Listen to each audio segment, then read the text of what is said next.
been an incredible leader over the course of his time, and always is, but especially during this time, finally, and Jim, along with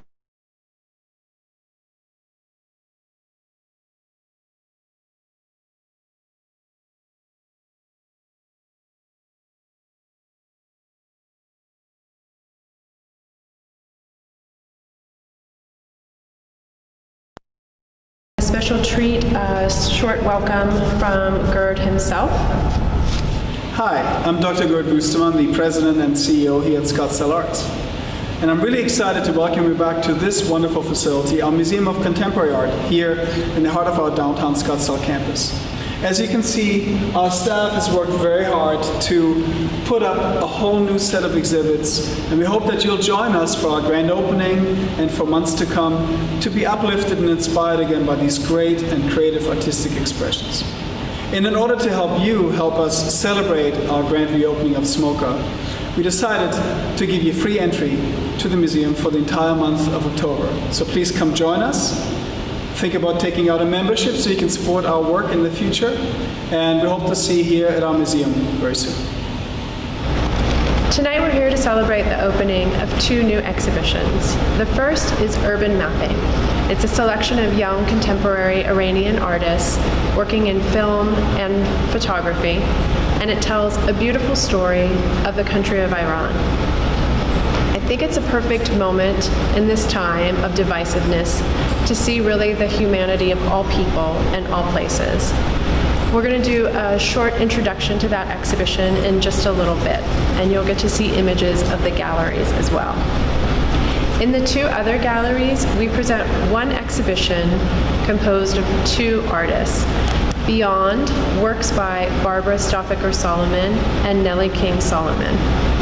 These two artists happen to be mother and daughter, and they both were trained as architects, but practice in different ways. So in Barbara's gallery, where I did the introduction, you'll see super graphics and large-scale paintings and very intimate drawings, as well as ping pong tables that you can play on.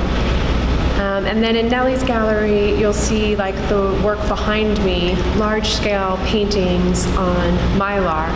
Many of these works were produced during the pandemic summer.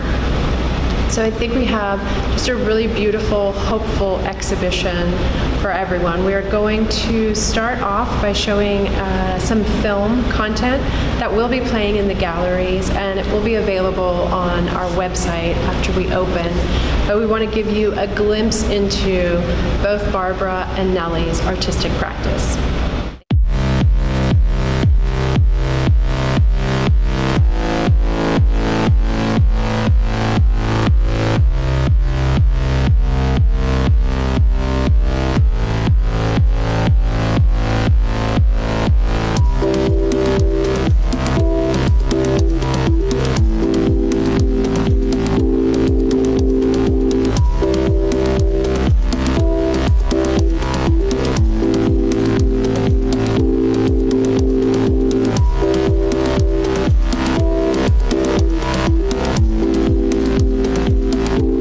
Think outside the box is to approach a problem or a question in a creative way.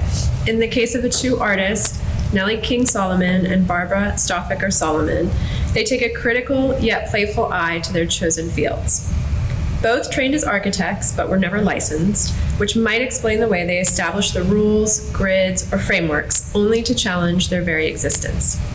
At the heart of each unique artistic practice lies the confident ability to think and explore beyond the frame. Perhaps best known for her super graphics that are oversized to the scale of architecture produced in the 1960s, artist Barbara Stoffaker-Solomon has worked in graphic design, architecture, landscape, drawing, writing, and more. Around the walls of the gallery, the exhibition features utopian drawings from her green architecture series, large ping pong paintings, and a recent series of alphabet drawings. There's also a super graphics intervention. In the middle of the gallery is a recreation from the 1990 exhibition Visionary San Francisco at San Francisco Museum of Modern Art that features ping pong tables for play. Nellie King Solomon approaches painting with equal parts irreverence and admiration. The exhibition features recent and never-before-seen large-scale works that use abstraction and realism to tell stories, resulting in experiential paintings. In lieu of canvas and brushes, King Solomon paints on the sharp industrial material of mylar, using custom wood and glass tools for pulling paint around in sweeping gestural marks. Bold colors and unusual materials like asphalt swirl about, captivating the senses and revealing the tension between spontaneity and rigor that are at work in her practice. For the exhibition at SMOCA, and for the first time, the work of mother and daughter artists is shown in close proximity. While both artists explore the physicality of the space, they're also interested in the potential of performance of constructing art. And although their formal approaches are quite different, both are engaged in moving beyond established expectations of art, design, and architecture. As we look to new ways of doing just about everything, now is the right moment to encourage the out-of-the-box thinking that these artists so readily exemplify. I'm very fond of saying designers make the invisible visible. The architecture somehow just told me what to do. It's like a big painting. You start with one corner or one line, and then it tells you where to make the next line, and then it tells you where to make the next line. It was not called super graphics. It was just Bobby was painting something.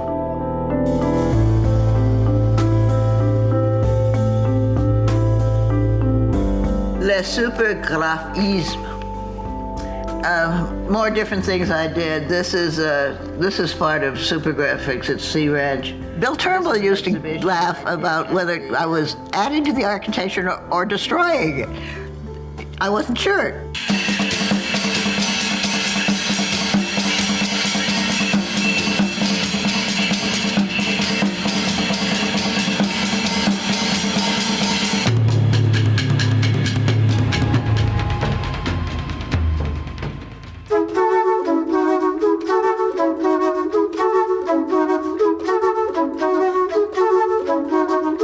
I was trained as an artist and as a ballet dancer.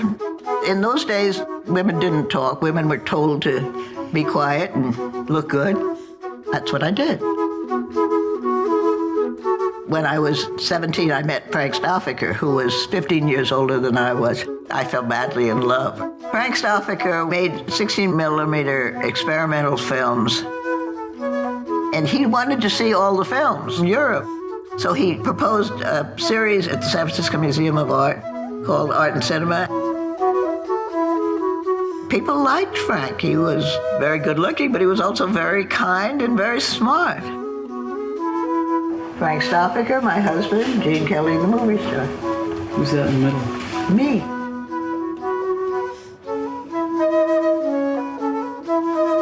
Yeah, the way it just happens that way.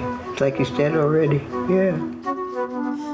Frank died 6 years after we were married. He was dead. He had died of a brain tumor. And there I was, and I had no money. And I also had to take care of my child. You certainly couldn't make your living being an artist in those days, and that's all I knew how to do, was be a ballet dancer or an artist. Neither of them made money. But you could make money as a graphic designer. I knew that much. So that's when I went to Switzerland. Armin Hoffman was a very famous teacher. He was very good. He was very Swiss. You have 4 years of Armin telling you every day what to do. We spent a whole year doing a Helvetic alphabet. You just design each letter about this big, the grids, the proportions. And after you did that, your eyes were so trained you could see a millimeter off. You didn't express yourself. You did what you were told. Basically, there's a grid, 10 squares against 10 squares. You're sort of dividing it in half. Armin was very famous for saying, learn the rules. If you're brilliant, you can break all the rules. If you're not brilliant, you're be competent. There were rules for everything, and you just followed them. I was happy to follow them. I was really absolutely broken when Frank died, and I didn't want to admit this. But if I'd stayed in San Francisco and taken it out by drinking and messing around, I could have immediately gone to hell. Whereas going to Switzerland was absolute a sense of survival.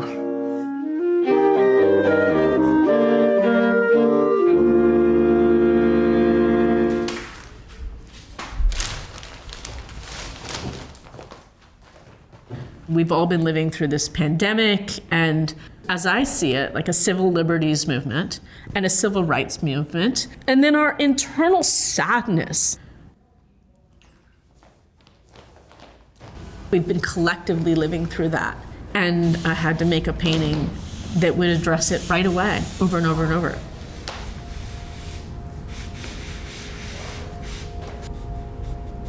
I couldn't just ignore that. That's the material that gutsy paintings are made out of.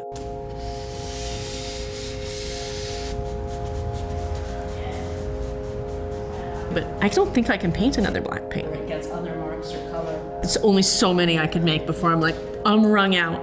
I need the elixir. I need the medicine. Part of the job of painting is telling historical truths, like what the paintings that came out of World War II. But then I think also, like, Monet painted his water lilies in World War II. Like, at what point is it also the job to yourself and to everyone else? I think I want to paint the elixir, the medicine. I grew up in North Beach in the 70s, and so it still had the kind of waft of the beatnik era was still sort of peppered over the town. And I grew up with the big Clifford stills in San Francisco, and it was like, oh, like the paintings finally spoke to me when they were of that scale, that degree of emptiness, and a whole room of them. And I think I've always painted to that. Like, it only really starts to operate at 7 feet, better off 8 feet, where it starts to be a place. I kind of knew I wanted to be a painter, but I wouldn't say it. So it started actually, like, my first tool was the lid of my gesso jar. So it's just the most immediate thing that was there. I would put one dot on each piece of tracing paper, and I hung a whole wall of what became this material library. And that's when I had this, like, early graduate school aha moment.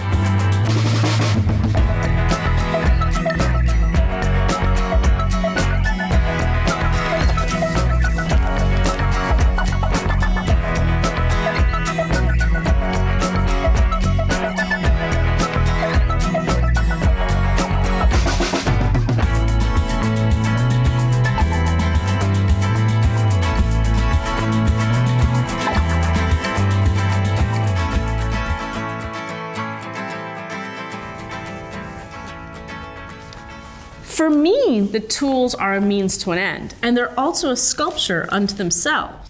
I have a glass artist, Dean Benson, I collaborate with, and he's made all my tools, including the failed lenses. I've always wanted the paintings to be more energy than they are mass, and I like that Mylar and glass are kind of try not to even be there.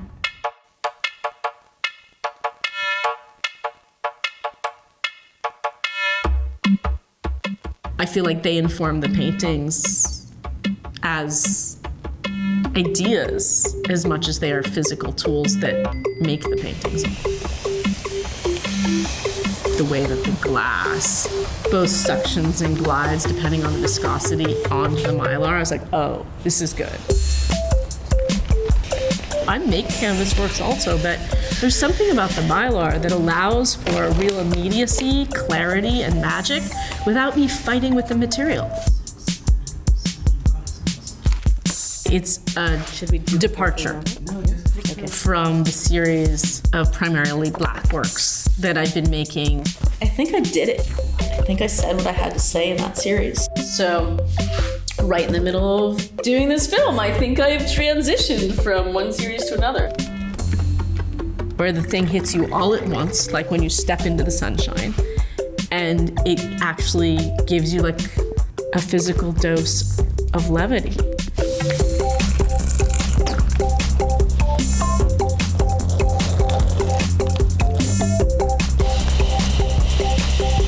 I think it takes a tremendous amount of sanity to paint at a certain scale and commitment. I'm only really interested in making a painting if I'm a little uncertain that I could pull it off. Oh, fuck. That was a wet puddle. And things can go horribly wrong and I have to backpedal us out of there. The thing is, yellow really stings.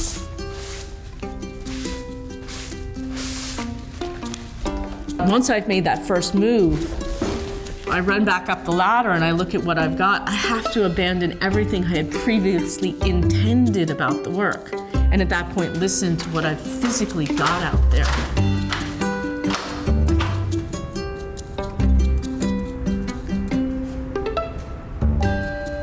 I have always really revered painting.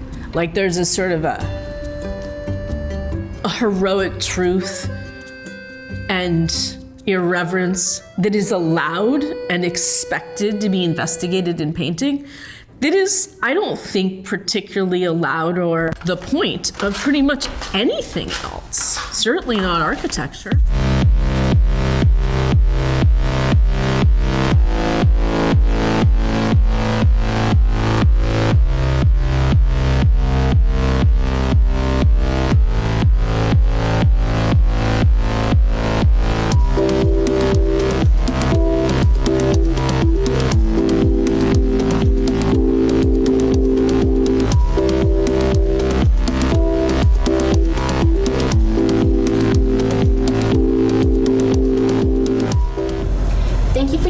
Tonight for SMOCA's virtual opening. While we wish you could all be here with us in person, we are excited to have you join us throughout the month of October when we will be offering free admission. As a nonprofit arts organization, we rely on the support of individuals like you to help bring art, architecture, and design to Arizona.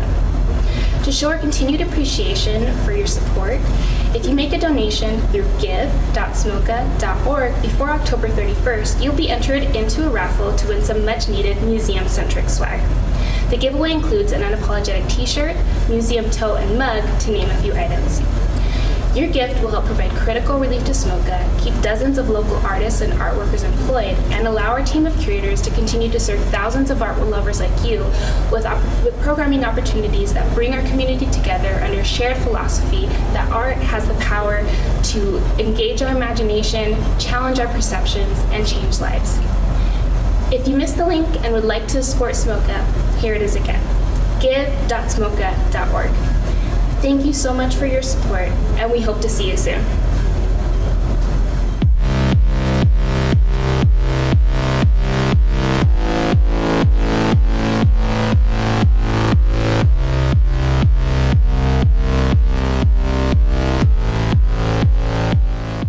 Welcome back to SMOCA.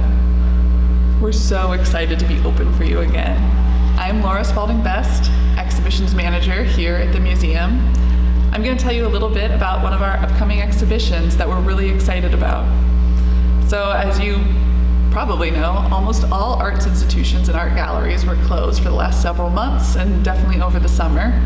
And during that time, there was a really wonderful outdoor exhibition put on called Roadside Attraction. This is organized locally and about 50 artists participated. So everybody made new artworks that were exhibited out of doors and or in public places that were accessible by foot or by bike or by car, so that anyone could come and view them safely and socially distanced. There was a wonderful map, so you could go around the valley and take in all of this brand new work. It really fulfilled a need at the time, and they're doing it again. So the next exhibition is called Roadside Attraction. Now it's political, and it's super timely, happening from October 3rd through November 3rd in the lead up to the presidential election. And it wonderfully coincides with SMOCA's free admission for the next month. So we've decided to partner with the organizations that put it on, Art Farm and Practical Art, so that we can, as an institution, help support and amplify the work of local artists here in the Valley and in the state. So at SMOCA, we'll be hosting several different installations, and they will be all accessible outside of our building. So we have works by Gabriela Munoz and Christina Yusun Park, Jacob Metters, Christopher Jagman, Saskia Jorda, Art Farm, and Patricia Sannett. And all of those will be accessible to the public inside of museum hours and outside of museum hours. All of the work really tackles a lot of political issues and is a wonderful mirror of contemporary artists working in the Valley. Another exciting component of Roadside Attraction is a piece that SMOCA will be featuring from our permanent collection. This is an outdoor installation called Monument to the Unelected by the artist Nina Kachadorian. It was originally created for SMOCA during our 10th anniversary exhibition in 2008. And we've shown it in some form during every presidential election cycle since then. The piece grows by one sign every presidential election cycle. And it really is a monument to the unelected. The signs are sort of made up political campaign signs for every person in US history who has lost a presidential election. So it's quite factual and rather nonpartisan, and it is overwhelming in its saturation in the front yard of an unassuming home in the Coronado district in downtown Phoenix. This is available to see on the Roadside Attraction map and is always exciting to share with the community. There'll be a road map available so that you can go around and find the different locations, and we'll even have a Roadside Attraction bingo card at the front desk, or that you can download so that you can play along and go and check out all of the different places from Scottsdale to Phoenix to Chandler and even all the way down to Douglas on the border. So Roadside Attraction and SMOCA is going to be a really wonderful partnership, and we hope you enjoy it. Hi, I'm Julie Ganis. I am the Curator of Programming here at SMOCA. I am here to introduce two new exhibitions we have opening this fall. The first one is actually located in our lounge space, and it is a series of photographs called Lands, and it is from artist Gohar Dashti. So what Gohar does in this series of works is explore this idea of home and the multiple meanings of home. As an immigrant from Iran, she has found that you kind of look for home in these unfamiliar places. You look for familiarity. And so what she's done in this series is take photographs of places that are not in Iran that remind her of the landscapes of home in Iran. And then what she did was she stapled these landscapes onto these large wooden platforms and then carted them around Iran, placed them within these other landscapes that remind her of where she took these previous photographs. And so she's creating this like hybrid representation of home. She kind of creates this portrait of what home looks like. So it's home in Iran, but also perhaps a new home somewhere else. But she's really kind of pointing out the familiarity between these two places and how maybe they're not so dissimilar, but how seeking out this familiarity is comforting for people who are displaced or have to immigrate, but it reminds them of home. So Gohar Dashti is actually the originating curator for the traveling exhibition we have here at SMOCA called Urban Mapping, Public Space Through the Lens of Contemporary Iranian Artists. So this exhibition actually features 10 artists who are kind of sharing their experience of urban life in Iran. And this means something different to each artist. What is interesting about this show is that it is exploring both the public urban environment but also private spaces in the urban environment. The artists in this exhibition are providing their personal perspectives on urban life in Iran. Typically in the West, Iran is depicted in a certain way, and we don't always get a glimpse into what life is like there. We just see headlines. So these artists are really inviting us into their intimate spaces, into their cities, and showing us how they view their cities. It may be complicated, they address that it's complicated, but they still are finding beauty in the mundane.